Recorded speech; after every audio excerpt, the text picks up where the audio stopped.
The Queen is Dead. By Meep the Changeling. Chapter 9, Barroom Blitz. David, 19th of Megan 15 EOH, noon. I spun before the glass even hit the ground. That wasn't out of any skill on my end, that was out of pure blind panic. The inn exploded into chaos, a thing any real soldier knows isn't just a movie thing. The most natural response to danger in the universe is to run. 12 guys in fucking articulated plate. If ever there was a time to transform into Usain Bolt, this was it. One new, but valued, friend screaming her head off in terror. That made the decision for me. The only running I would do would be towards the enemy. The Griffin stepped forwards amid the chaos, confused due to the sudden overturning of tables, and the sea of fleeing people. I ripped my cloak off with one hand, and drew my knife with the other. I had one shot, not to win, but to buy Jade her life. With luck, that whole army of one bullshit would work for a change. I had a heartbeat to take stock of the situation. We were in a corner, straight line from the door to the back wall. They were arranged in a half circle, covering the door and windows, and the stairs. We had a sea of civilians, overturned tables, and scattered flatware between us and them. The Griffin's armor was articulated plate, joints covered almost completely. These were likely elite troops. The enemy was serious. On the upside their helmets had very large eye slits, and the closest Griffin hadn't spotted us yet. I had a shot. First rule of combat, nothing must register on an emotional level. Cool head. Logical plan. Step 1, distract target. I wheeled around, grabbed a bottle from a nearby table, spun, and threw it towards a Griffin at random. The sound of shattering glass accompanied a metallic thud. Step 2, move to an unbalanced target. I pushed off against the floor, launching into the fastest sprint I could manage, shoulder drop squarely facing the Griffin's left side. Adrenaline dulled the crunching pain of the impact as I rammed into my target. A heartbeat later I kicked out with one leg, sweeping his talons away, the initial impact causing him to stagger to the side. Step 3, get target onto the ground. My free hand seized the Griffin's left front leg.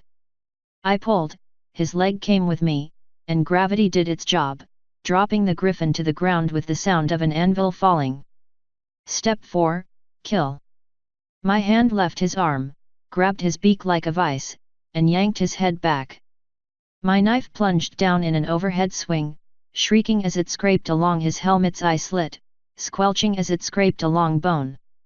He thrashed in my grip for a heartbeat, and became meat. Step 5, take advantage of psychological warfare. I ripped my knife free and swept it up into a saber grip. You want me?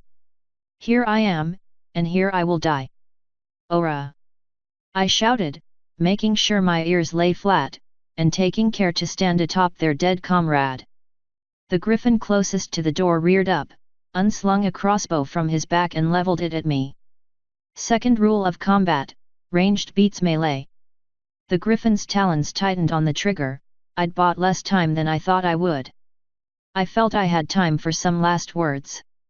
Ah, crap Bask. Suddenly, an overturned trestle table shot from the ground like a blue glowing rocket, slamming edge first into the Griffin, smashing his bow, then him, and then a section of wall, all of which blasted out into the street. Hee hee. I turned the tables. Azza giggled happily from somewhere off to my right. The remaining 10 Griffins slowly started to spread out. One of them, a taller one with a red stripe painted along the top of his helmet, started to bark orders. Dustwing, you and yours take the unicorn. My crew, the dog. Every Griff else, squash that bug. Azza moved up to where I could see him out of the corner of my eye. Good, units work better together. Even better, the civvies had managed to get the hell out of the inn by now, and I couldn't see Jade. Hopefully she was safe. Where's Jade?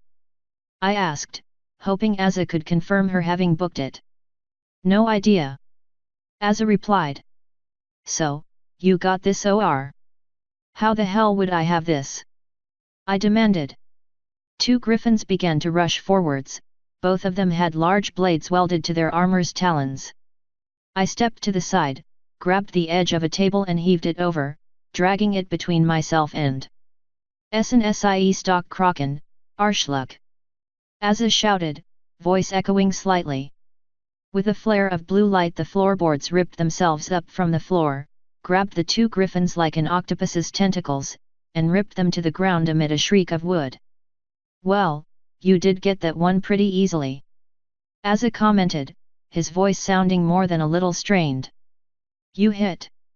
I asked, keeping an eye on the still in combat griffins who were now almost completely surrounding us. No breakfast. Azza grunted, horn still glowing. The animated floorboards creaked again, and with a sound like someone snapping a metal ruler the griffin's armor crumpled inwards. Pain screams filling the room immediately. No way they were dead, but a crushed rib and slash or spine would keep them out of it. I'll need a minute, he added as the floorboards grew still. I had another heartbeat to examine the situation. Jade was gone. Good. I had a thick table in front of me, but enemies were now surrounding me. That cut their approach down to 180 degrees, but they could still fire weapons over the table. Bad. I had a pretty fucking terrifying wizard with me. Good. He needed a minute, because apparently unicorn magic runs on calories. Fuck. A griffin shot forwards before I could plan. His talons ripped grooves in the floor, mid-stride he drew a short blade from his side, sprinting on 3 legs, blade aiming towards my chest. I jumped back. The blade sliced the air where I had been, instantly reversed direction and cut a line in my shirt. I swept my blade down, blocking his blade with a loud clash of steel on steel. He threw himself forwards, slamming into me and taking me to the ground. Stars exploded in my eyes as my head hit the floorboards. A half-second later my left shoulder burned in agony. Blinking my vision clear, I noticed the griffin had buried his beak into my shoulder. My knife arm was pinned between my chest and his barrel. I couldn't do a damn thing as he snapped his head back and slammed his beak down again, ripping into my shoulder, and widening the wound. Biting my lip, I drew my legs up under me, pushed my feet against his gut and tried to lever him off me. It was no good. The armor made him too heavy. Pecked to death by an overgrown seagull, not what I had expected on my tombstone. A loud metallic ping exploded just above my head. My ears ringing, I looked up to see Jade's short sword stabbed into the griffin's helmet, a green aura engulfing its handle. The griffin slumped, dead weight. I pushed as hard as I could, barely managing to tip his armored carcass to the side. As I got back to my feet, I saw Azza locked in blade on magical energy construct blade combat with another griffin. I staggered forwards to lend a hand, left arm and shoulder somehow both numb and burning. I made it 2 steps before a piercing whistle made me reflexively snap my head around. Just outside one of the broken windows, a light red and blue unicorn mare stood, and she had my gun in her magical grip. David. Catch. Oh shit, that was Jade. She threw the gun towards me, followed a second later by the bag I had stashed it in. I twisted, reached, caught Boomstick, and missed the bag entirely. Shit. There went the ammo.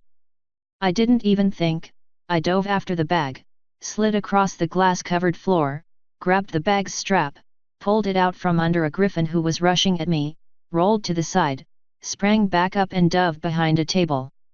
My fingers flew as I snapped the breech open, ripped 4 shells out of the bag, slammed them into the barrels, and snapped my weapon shut.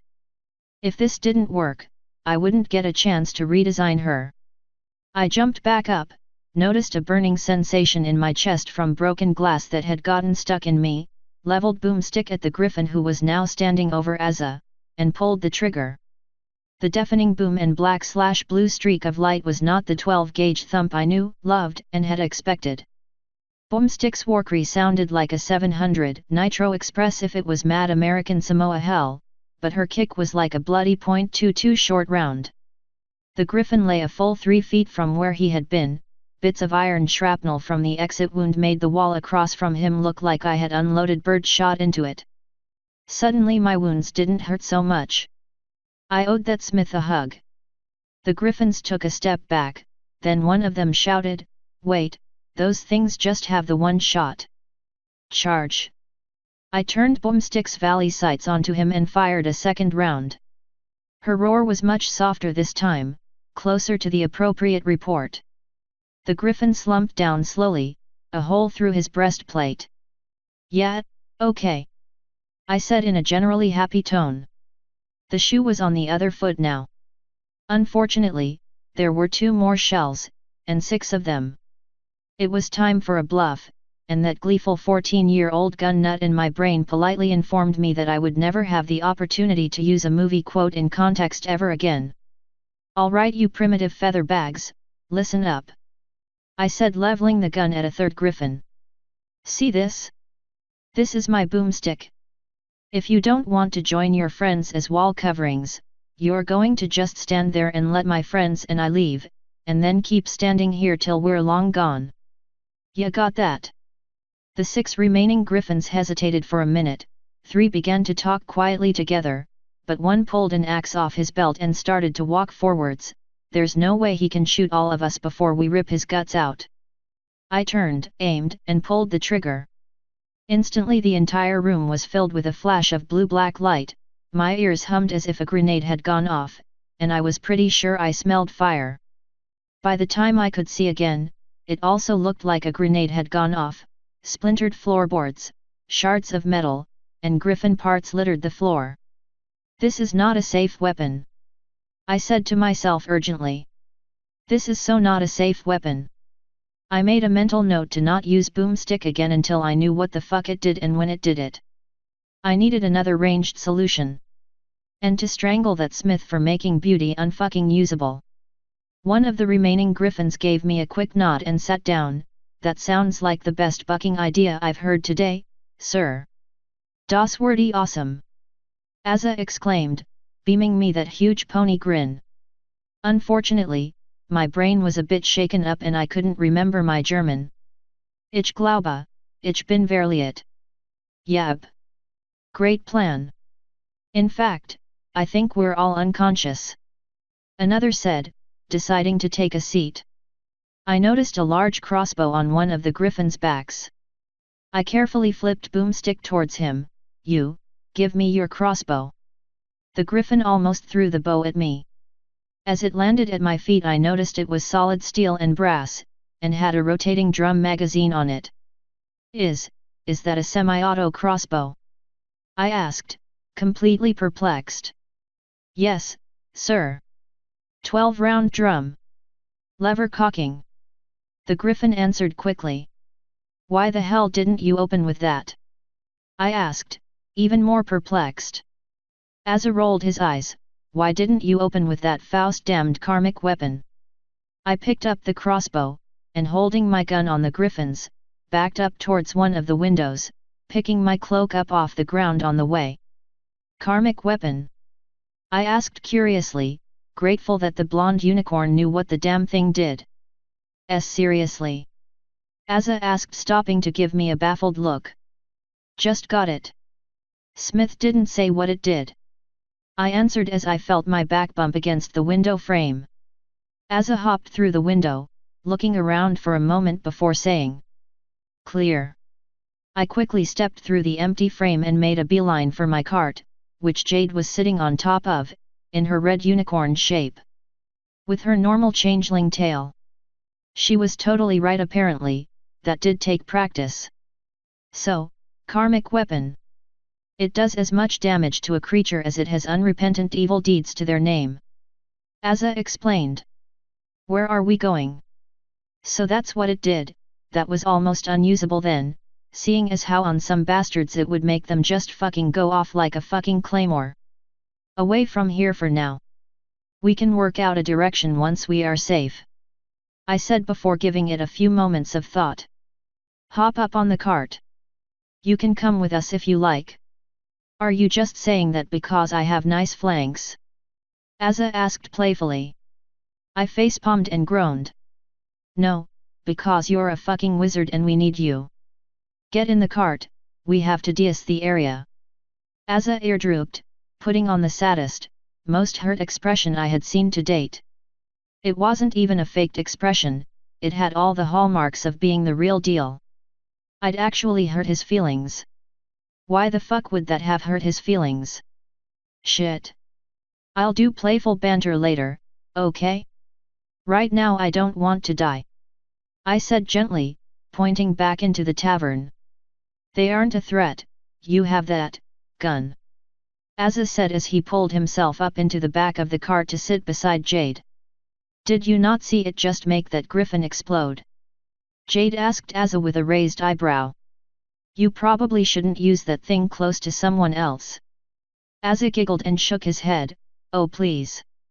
It's not that dangerous, just put up a shield spell. Jade and I gave him a few seconds of silence, during which grabbed the handles of my cart and set off at a jog, ignoring my burning shoulder. Distance first, tend wounds second. Oh. Wait. Can you guys cast spells? Azza asked timidly. Nope. Jade answered. Very simple ones. With a lot of concentration and effort. I grunted. Ah. Right.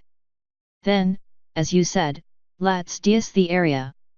'Cause I'm out of calories, he admitted in a tone which made me assume he was blushing. Wait, so unicorn magic is based on caloric intake? I asked urgently. Yes. We need to get the energy from somewhere, right? He answered. I smiled, awesome. When we make camp, and I get my shoulder treated, I'm going to brew up a bunch of mana potions and you'll help me work out some basic spellcraft. Sound good? Sounds great. Oh, no dandelion. Allergic. Azza informed. No problem, I said, putting as much speed into pulling the cart as I could. Fortunately the fight had made people seek shelter. Even so the streets were narrow, hard to navigate, and I was really damn certain that the griffin's backup would be on our asses any second now. I'm going to shut up and pull. We'll talk later. I informed, then put all of my attention on getting the Nope train to steam out of the station. David, 19th of Megan 15 EOH, evening. After we left Applewood behind us, Azza said we should head directly south. Apparently that was almost a straight shot to Capson, the closest port that he knew about. I had been wandering about the inland area for the 5 years I had been here, and Jade had never left her hive before, so it was great to have someone with a general sense of where things were with us. Azza was a real ball of energy too. The further away from Applewood we got, the happier he became. He was an adult who kept their childish energy and playfulness while growing up. His not even flinching from that battle proved that much to me. It took a rare sort of person to face death with a grin like that. It would have creeped me the hell out, if he wasn't a wizard. After asking him about it, turns out he could have teleported out of danger if he had to. I guess knowing you can get out of any situation anytime you like would change your attitude on things. The fact that he stuck with me for that skirmish even though he could have escaped told me everything I needed to know about that girly Aryan pony. I was able to keep moving till mid-evening. That's when my shoulder gave out, so that's when we made camp. To my delight, Jade immediately began practicing her cuts on a nearby tree, and to my astonishment, while I stitched up my shoulder, Azza stitched up my shirt.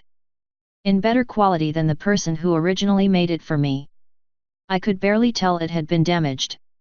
He'd even redone the old repairs to the side from the fight a few days ago. Unfortunately, patching myself up took all of my remaining energy. When I was done I had just enough energy to pull out my bedroll and get settled in for some sleep. As I drifted off I overheard Jade and Azza talking about a spellbook that Jade's mother had given her before she fled.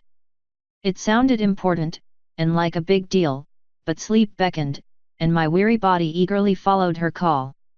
Today had been full of enough excitement. Whatever thing those two were excited about could wait till morning. Or maybe noon, my shoulder was telling me I had earned the right to sleep in. Author's note. You may wish to use Google Translate on Az's German lines, they tell you a few things about this character and personality. Sorry if they are a bit nonsensical when you translate them. I'm not literate in German, so I write them via speech-to-text software. End author's note.